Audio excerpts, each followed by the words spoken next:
हूं आपके साथ पलक शर्मा। आइए नजर डालते हैं फटाफट खबरों की ओर। कांग्रेस की प्रवक्ता रही राधिका खेड़ा ने भाजपा का दामन थाम लिया। खेड़ा ने 2 दिन पहले कांग्रेस पार्टी से इस्तीफा दिया था। बीजेपी में शामिल होने के बाद कांग्रेस की पूर्व नेता राधिका खेड़ा ने कहा कि राम भक्त होने के नाते रामलला के दर्शन करने पर कौशल्या माता की धरती पर मेरे साथ दुर्व्यवहार किया गया। खेड़ा ने कहा कि मुझे भाजपा सरकार, मोदी सरकार का संरक्षण नहीं मिला था। आज की कांग्रेस महात्मा गांधी की कांग्रेस नहीं या राम विरोधी, हिंदू विरोधी कांग्रेस। कांग्रेस अध्यक्ष मल्लिकार्जुन खड़गे ने विपक्षी इंडिया गठबंधन के नेताओं को पत्र लिखा। इस पत्र में चुनाव आयोग द्वारा जारी किए गए मतदान के आंकड़ों पर सवाल उठाए और कथित धांधली का आरोप लगाया। पत्र में खड़गे ने विपक्षी गठबंधन के नेताओं से अपील की कि वे ऐसी धांधलियों के खिलाफ आवाज उठाएं। खड़गे ने लिखा, हमारा एकमात्र उद्देश्य संविधान की रक्षा और लोकतंत्र की संस्कृति की रक्षा करना है। लोकसभा चुनाव 2024 के प्रचार के बीच एक साक्षात्कार में प्रधानमंत्री नरेंद्र मोदी अपनी मां हीराबेन मोदी को याद करके भावुक हो गए। पिछले साल ही हीराबेन मोदी का निधन हो गया था। पीएम मोदी ने कहा, मेरे लिए यह पहला लोकसभा चुनाव है जहां मैं अपनी मां के पैर छुए बिना नामांकन भरने पहुंचा, लेकिन मेरे दिमाग में एक बात आई। आज 140 करोड़ लोग और देश की करोड़ों माताएं हैं जिन्होंने मुझे प्यार दिया है, आशीर्वाद दिया है, उन्हें याद करके। और वाराणसी में मां गंगा भी हैं।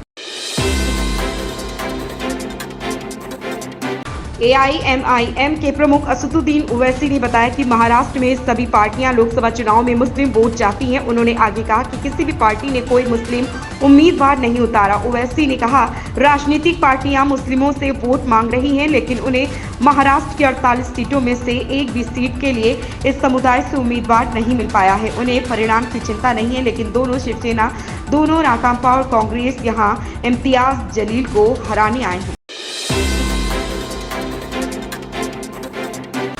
दिल्ली शराब घोटाले से जुड़े मामले में एक बार फिर दिल्ली के पूर्व उप मुख्यमंत्री मनीष सिसोदिया को झटका लगा। सीबीआई मामले में मनीष सिसोदिया की न्यायिक हिरासत 15 मई तक बढ़ा दी है। इससे पहले बीती 3 मई को उच्च न्यायालय ने दिल्ली के पूर्व उप मुख्यमंत्री मनीष सिसोदिया की ओर से आबकारी नीति मामले में जमानत की मांग को लेकर दायर याचिकाओं पर प्रवर्तन निदेशालय ईडी और केंद्रीय जांच ब्यूरो सीबीआई को नोटिस जारी कर जवाब मांगा है।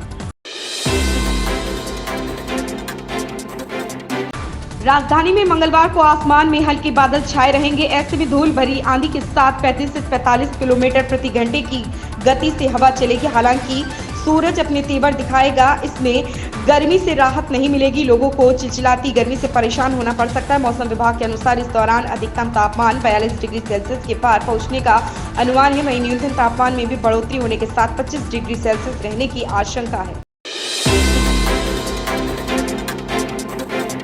उत्तर प्रदेश के मुख्यमंत्री योगी आदित्यनाथ ने लालू के बयान पर पलटवार किया। उन्होंने कहा कि प्रधानमंत्री यही कह रहे हैं कि इंडी गठबंधन से जुड़े दल, चाहे वह कांग्रेस हो, राजद हो, समाजवादी पार्टी हो, वे ओबीसी, एससी और एसटी के आरक्षण में गड़बड़ी करने की कोशिश करेंगे और उनके घोषणा पत्र में इसका उल्लेख है। जब कांग्रेस के नेतृत्व वाली यूपीए सरकार सत्ता में थी तो राजद और समाजवादी पार्टी दोनों उसके घटक थे।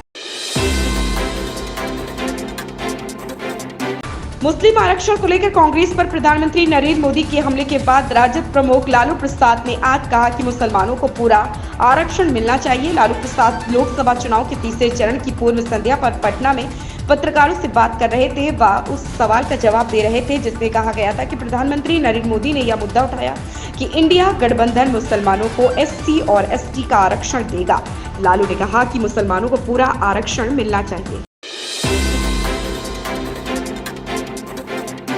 फिल्म जॉली LLB फ्रेंचाइजी की तीसरी फिल्म जॉली LLB 3 की शूटिंग शुरू हो गई है। इसी बीच अब खबर है कि जॉली LLB 2 में नजर आई हुमा कुरैशी को इस फिल्म में कास्ट कर लिया गया। साथ ही फिल्म के सेट से अक्षय की तस्वीर भी सामने आई। हुमा कुरैशी ने फिल्म जॉली LLB 3 साइन कर ली है। रिपोर्ट में सूत्र के हवाले से लिखा गया है कि हुमा जल्द ही मुंबई से अजमेर रवाना होने वाली है। बीजेपी के वरिष्ठ नेता शाह ने मतदान केंद्र से बाहर निकलकर लोगों के सामने अपनी स्याही लगी उंगली दिखाई। केंद्रीय मंत्री ने कहा, मैं देश के और गुजरात के सभी मतदाताओं से अपील करना चाहूंगा कि लोकतंत्र के इस उत्सव में उत्साह से भाग लें। एक स्थिर सरकार चुने जो देश को सुरक्षित और समृद्ध बनाने के लिए समर्पित हो, जो गरीबों के कल्याण के लिए तथा भारत के गौरव के लिए काम करती हो। उन्होंने लोगों से ऐसी सरकार चुनने की भी अपील की जो भ्रष्टाचार के खिलाफ हो और गरीबी समाप्त करना चाहती हूँ। देश को आत्मनिर्भर, विकसित तथा दुनिया में हर क्षेत्र में अव्वल बनाना चाहती हूँ। इन खबरों में बस इतना ही। बने रहें हमारे साथ।